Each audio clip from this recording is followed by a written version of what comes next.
Shadaqallahul adzim wa shadaqa rasuluhun nabiyyul habibul karim. Tsumma alhamdulillahi rabbil alamin. Hadratul muhtaramin, para alim ulama, para asatidz wal asatidah, para hujjaj wal hujjajah, wabil khusus Ketua Masjid Jami Darussalam At-Taqwa Bapak Ahmad Hussein Pelu, dan juga Imam Ratib kita Bapak Ustadz Haji Yahya, Bapak Ustadz Anwar, dan juga Bapak Ustadz Kholik, dan yang lain-lainnya, bapak-bapak, ibu-ibu, para jemaah sekalian. Pertama-tama marilah kita panjatkan puji dan syukur kehadirat Allah Subhanahu wa taala atas limpahan nikmat dan karunia-Nya. Alhamdulillah, di malam yang mubarak ini kita masih diberikan umur panjang dalam keadaan sehat walafiat, sehingga alhamdulillah kita bisa berkumpul di tempat yang mulia ini tanpa diduga. Para jemaah sekalian, pertemuan kita ini, majlis yang mulia ini diisi dengan jemaah yang begitu banyak. Mungkin karena kangen, udah lama kita tidak berkumpul selama pandemi. Alhamdulillah, meriah sekali peringatan Maulid Nabi Muhammad SAW.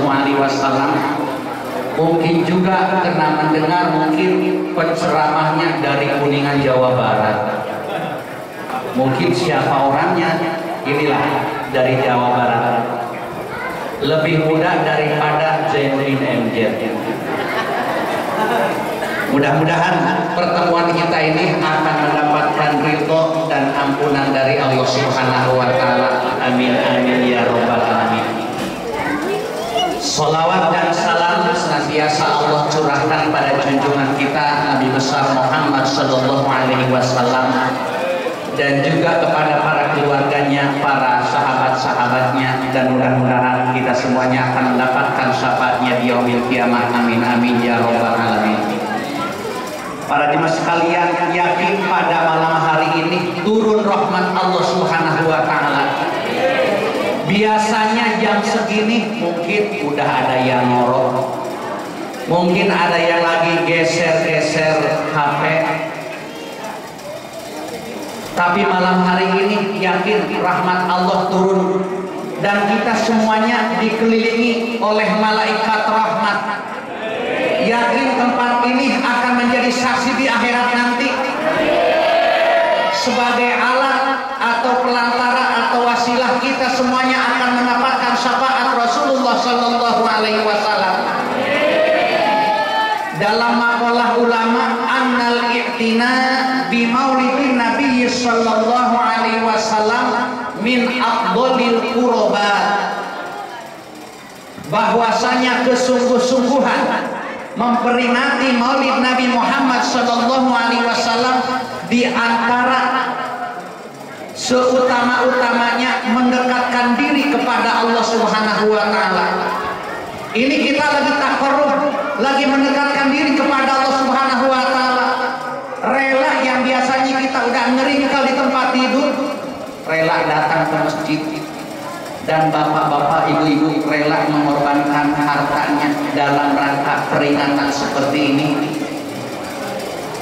Dan pesan para jemaah sekalian, ini ada aqua, mereknya merek baru. Emang baru juga dikeluarkannya, meskipun nanti udah 10 tahun tetap mereknya baru. Ini yang jualan aqua ini termasuk donatur kita juga, dan beliau seringkali mengorbankan hartanya di jalan Allah. Maka dari itu, jika punya rezeki, sebahagian belikan sama aqua yang mereknya baru, meskipun udah lama tetap baru. Pada malam hari ini, dalam peringatan Maulid Nabi Muhammad sallallahu alaihi wasallam dengan tema dalam Al-Qur'annya laqad kana lakum fi rasulillahi uswatun hasanah. Ini terjemahannya, sesungguhnya telah ada pada pribadi Rasulullah itu suri teladan yang baik. Kalau terjemahan orang Jawa, lakon kana yakti teman-teman anak laku manfaat maring sira kabeh. Iku bi Rasulillah tetap ing dalam Rasulullah sallallahu alaihi wasallam uswatun hasanah, contoh yang baik. Karena beliau mempunyai akhlak yang baik. Dilukiskan dalam Al-Quran, Allah menyanjung kepada beliau, wa innaka la'ala khuluqin azim. Sesungguhnya engkau Muhammad benar-benar memiliki akhlak yang agung. Beliau Rasulullah sallallahu alaihi wasallam akhlaknya yang begitu mulia. Maka istrinya Ummul Mukminin Bunda Aisyah radhiyallahu anha pernah ditanya oleh seorang sahabat, "Umi, akhlaknya Rasul kayak apa?" Aisyah menjawab, "Khuluqul Quran." Akhlaknya beliau adalah Al-Quran. Apa maksudnya akhlaknya beliau Quran? Setiap ada perintah dalam Al-Quran, pasti Rasul melaksanakannya. Setiap ada larangan dalam Al-Quran, pasti Rasul meninggalkannya. Yang saya akan bicarakan pada malam hari ini hanya 3 saja akhlak Rasulullah sallallahu alaihi wasallam. Kalau semuanya dibahas, waktunya nggak cukup. Yang pertama, akhlak beliau mementingkan urusan orang lain. Inilah pemimpin yang layak dicontoh oleh kita. Makanya tadi dalam sholawat Al-Barjanji, kalau dibaca sampai selesai, di situ kita akan menemukan akhlak Rasul. Beliau mementingkan orang lain daripada pribadinya. Yaitu diceritakan ketika beliau akan hijrah ke Madinah. Ketika di perjalanan di tanah Al-Budaid, di kampung Al-Budaid, beliau beserta sahabat Abu Bakar Siddiq, sahabat Amir, sahabat Abdullah dan yang lain-lainnya, beliau kehabisan makanan dan kehabisan minuman. Ini Rasul juga bepergian bawa bekal. Ya, kita juga kalau bepergian pada bawa bekal. Kemarin ke Kuningan bawa bekal nggak? Bawa, kalau nggak bawa nekat benar. Mungkin di Kuningan juga dikasih makan, jaya kan di jalannya lama. Udah di tanah Budaid, makanan pada habis. Ceritanya nyari warung, yang ada makanan biasanya kan di warung. Mampir ke sebuah warung kepunyaan Umi Ma'bad. Dilihat di warung makanan udah habis, minuman udah habis. Wah, ini wis entek kabeh, ora apa-apa. Makanan ora ono, umbenan ora ono. Mau ngombe apa? Mangan apa? Kemudian beliau melihat seekor kambing yang lagi sakit, kurus lagi. Kalau biasanya manusia yang kurus itu banyak pikiran biasanya. Kata Syekh Nawawi Al-Bantani, kalau orang banyak mikir, orang punya penyakit iri dengki, nggak bakalan pernah gemuk nih, makanya gemuk terus, bebas pikiran. Ya, berkah juga sering makan berkah.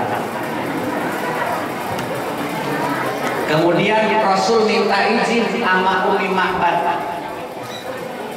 Kalau bahasa kita, Bu, itu ada kambing, boleh nggak saya perah air susunya? Kata Umi Ma'bad, itu kambing saya justru nggak dibawa diaman dengan kawan-kawannya, dia lagi sakit, takut mati di perjalanan.